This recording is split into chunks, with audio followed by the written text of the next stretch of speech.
What's up, everybody? It's Rahul here over at the GSD and Custom Creatives. And today we have an awesome guest. This is Jessica Page. We're in some groups together. So this is going to be like an extra special value. And the reason I wanted to bring this guest specifically to you guys is because she comes from a totally different angle than what we're used to with the other guests we bring in our group.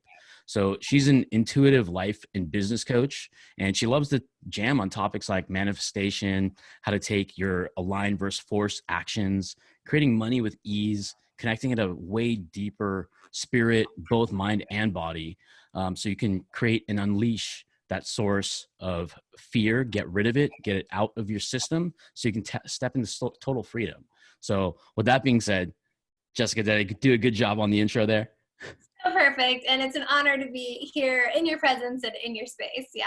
Awesome. So why don't you touch on what everything means? Yeah. Well, I mean, I came from like serial entrepreneurship, right? And so I've been a lot of things. So I've been a hairstylist, a massage therapist. I've been a personal trainer, a fitness competitor. I owned a brick and mortar fitness business in New York for 6 years. And I'm a daughter of entrepreneurs who are really hardworking, driven, competitive, right? And so I grew up, like I attained a lot of traditional success that way until I didn't. And so for nearly 2 decades, I explored like every single business model that you can imagine. And I worked really, really hard like at each one of them, right?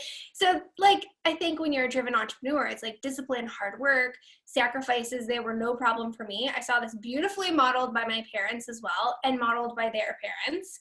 And it was like the harder the path, the more, almost like the more merit that I had. It was like the more I embraced it. And it was totally associated with my worthiness. So I got this little worthiness ping when I was like, ooh, I had to work really hard on that. And so for me, it was like it worked until it just didn't work anymore.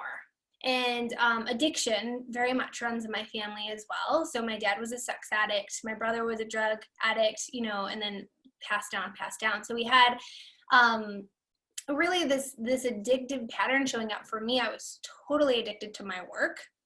And I sacrificed, I've got 2 little boys. They're 7 and 9 now, but just sacrificed a lot of family time and a lot of everything. Like I burnt out, my physical and emotional health was suffering.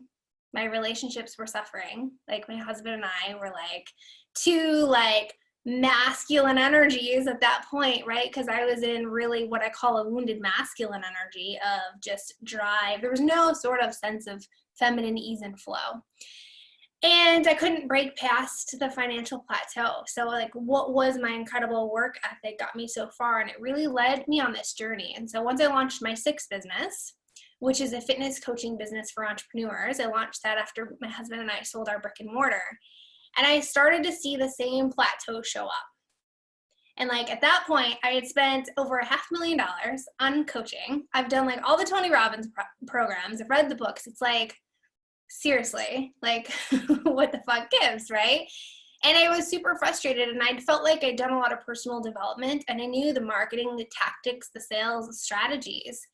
And for me, it was really this invitation to do something like there was no other place to go other than going like deep within.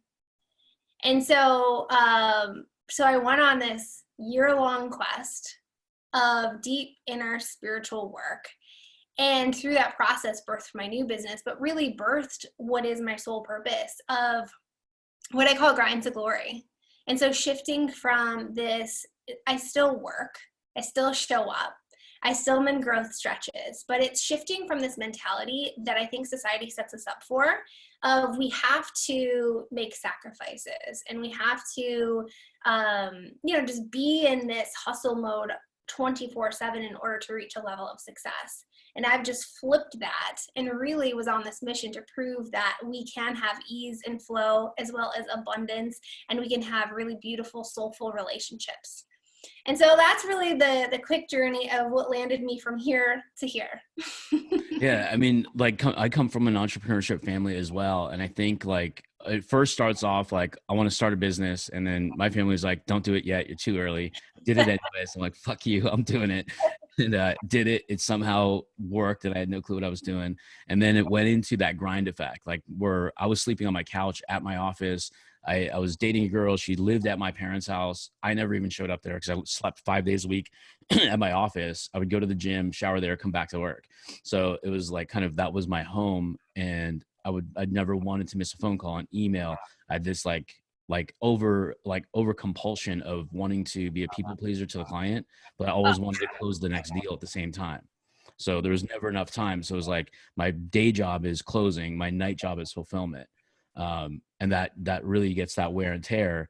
And sometimes when I hear people say, like, even today, I kind of go back to my old self where somebody says like, oh, I just put in 20 hours a day. And then I look at the person, I'm just breaking them down in my head. I'm like, well, you don't make enough fucking money to be working 20 hours a day consistently, month over month, year over year. You're doing something totally fucking wrong, because there's no valor in working 20 hours a day to impress me or a stranger or your parents, because nobody gives a shit but you. So that's why I was just like, how do you, the valor would be like, how do you make more money working 4 hours a day or 4 hours a week? So I want to dig into how you got there. Yeah. So, and I relate so much. Like, I went through, 2 near bankruptcies. My parents had 2 bankruptcies. We had a foreclosure, and we were really like in the struggle. And same kind of thing. Like, we couldn't pay our bills. Like, we couldn't get ahead. Yet we were working a bazillion hours. It's like the turn and burn. We work till night, then we wake up, and it's, this cycle. It's this hamster wheel. And, I think a lot of times it's like, for anyone looking in, it can look like a success, right? But on the inside, I was exhausted and miserable. And I actually have this grind audit. So because I'm an intuitive coach, I call it like, I'm receiving downloads from source, from the universe. And I always wanted this way of like, how can I track my clients so that we can almost do an audit on where you're at in the grind scale. And the more you're in the grind scale, so if you're in, and this is what I find most often, people are 50, 60, 70, most of the time 90, 100% in the grind, you're actually repelling the things that you desire. So it's like, oh, we think that, and I always used to tell myself, like, I've got to work hard just for a little while longer.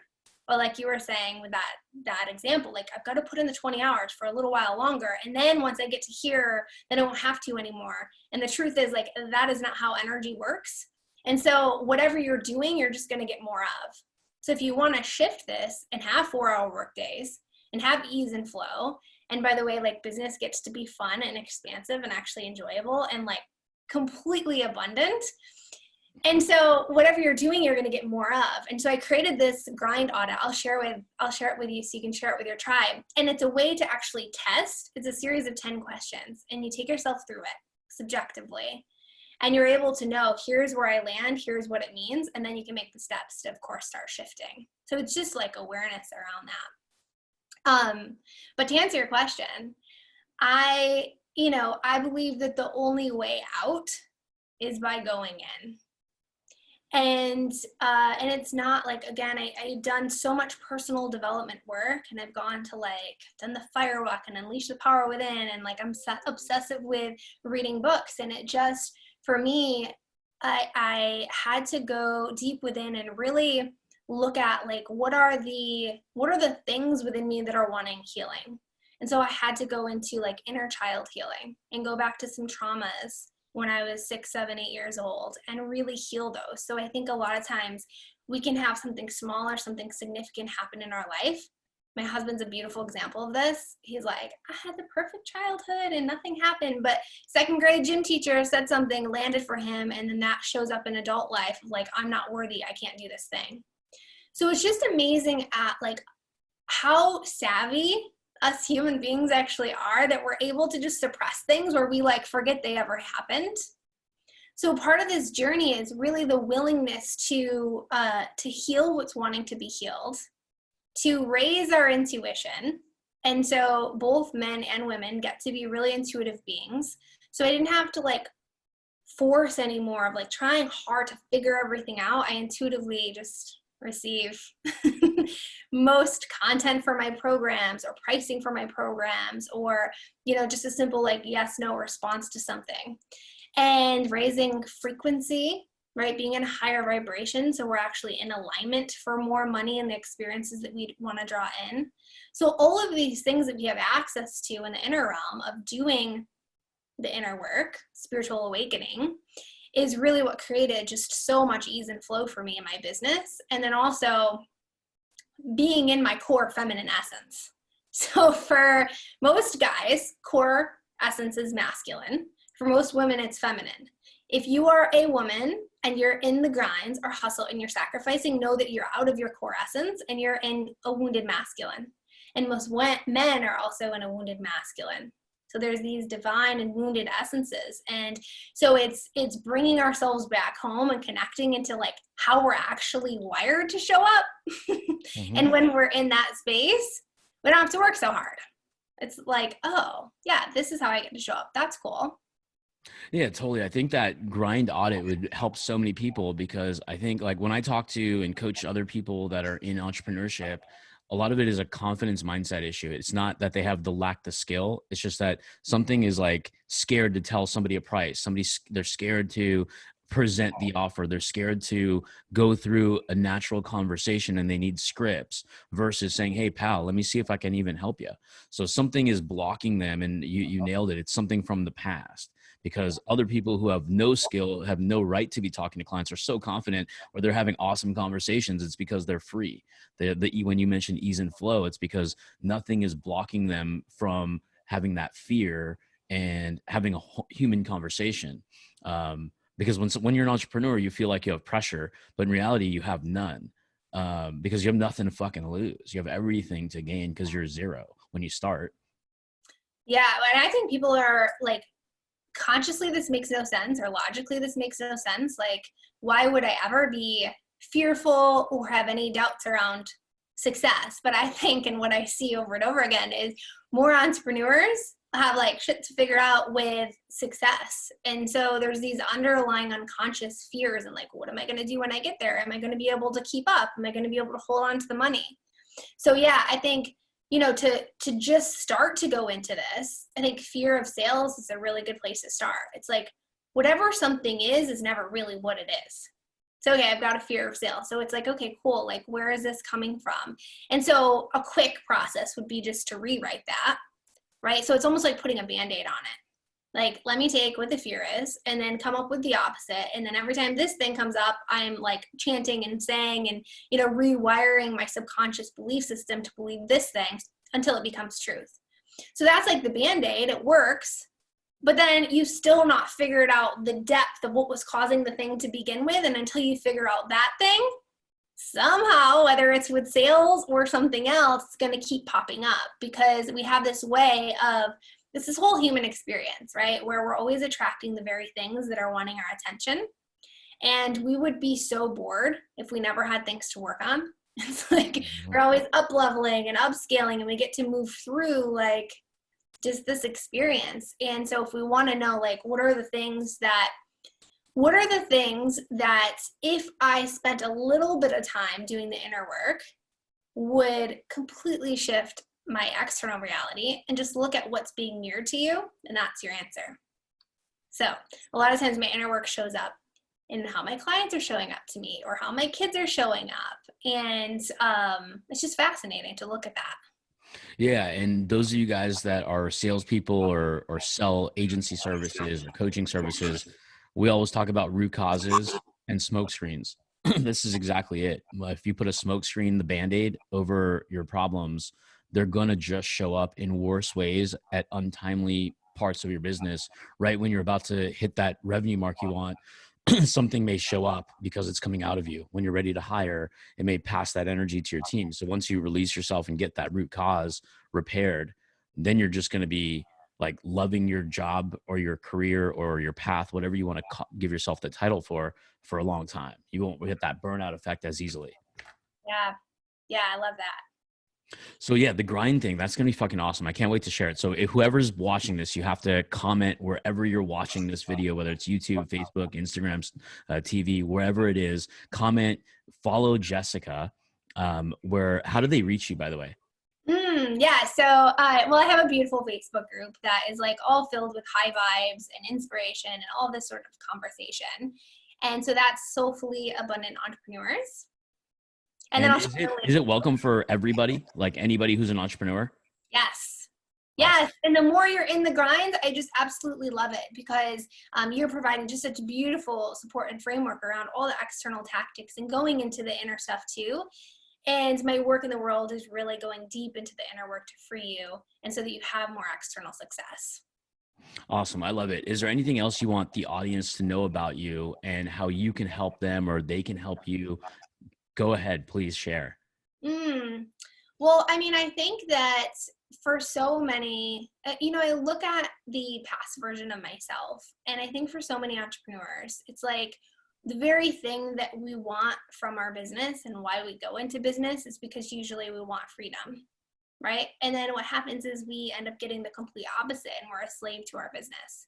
So I think we can know that we can journey through the entrepreneur journey through pain, through suffering, through clunking and figuring it out, or we can fast track it, right? And just have the willingness to surrender and know that you get to move through it consciously. And, the truth is that I think 99% of everyone on the planet is playing at like a traditional business, like practices, I'll say, or principles where we're grinding it out, where we're putting in our dues, and we're just in this sort of energy where it doesn't have to be like that. So I'm a firm believer you can have your cake, you can eat it too. It gets to be fun.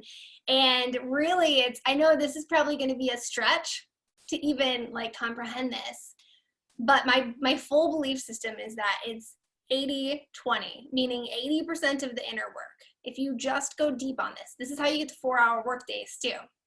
So I was just sharing with you before we hit record, like I typically don't start my day until 11, totally done by 4, and that's 3 days a week. And so I have, on days and off days and in flow days. But so the truth is that if we spend more time on the inner work, and this is not just like visualizing and meditating, this also includes for me like time with family, time in nature, working out, eating soulful food. It's like beyond just let me meditate all day. I meditate on average 5 to 10 minutes a day.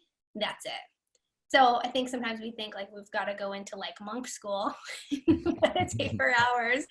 And I don't do that. And I have 2 kids that don't really allow that. And if we just spend more time here, then the work that we do, like we're not spending as much time. That's where the 20% effort. And so we're still in the work, we're still doing and putting in the effort. It's just a totally different energy. So it's just the belief system that it gets to be easy. That's amazing. I love the fact that you just mentioned 11 to 3 or 11 to 4, 3 days a week. Yeah. So that's the freedom and time that we all cannot be slaves to our business by having that kind of system and that belief system. But the inner working is really important because like, I remember, I don't know, I'm probably going to screw this up, the statistic, but like Warren Buffett has a very similar day where I think 80% of his day, he's just reading, like just thinking and staring out the window and thinking. It's because that's his job, is to come up with an idea a year, idea a week, not actually put in 20 hours a day, 20 hours or 40 hours a week on grind. He's the thought leader. And that's what makes him successful. And also go at like, I don't know how old he is, probably like 80 years old by now or more, and still do the same thing over and over and keep going north on his world's richest man quest. It's incredible, right? Yeah. Yeah. Yeah, that's awesome. Well, hey, thank you so much for doing this today. I know everybody's going to absolutely love this, especially going into your group as well. Thanks, Raul. And I know that you take great care on who you bring into your space. So I'm just honored to be here and just so much gratitude for you. Awesome. I'm going to bring you back one more time. So I'm going to ask you here, so you have to say yes. I love it. Done. Okay. Awesome. All right. Thanks, Jessica. Thank you.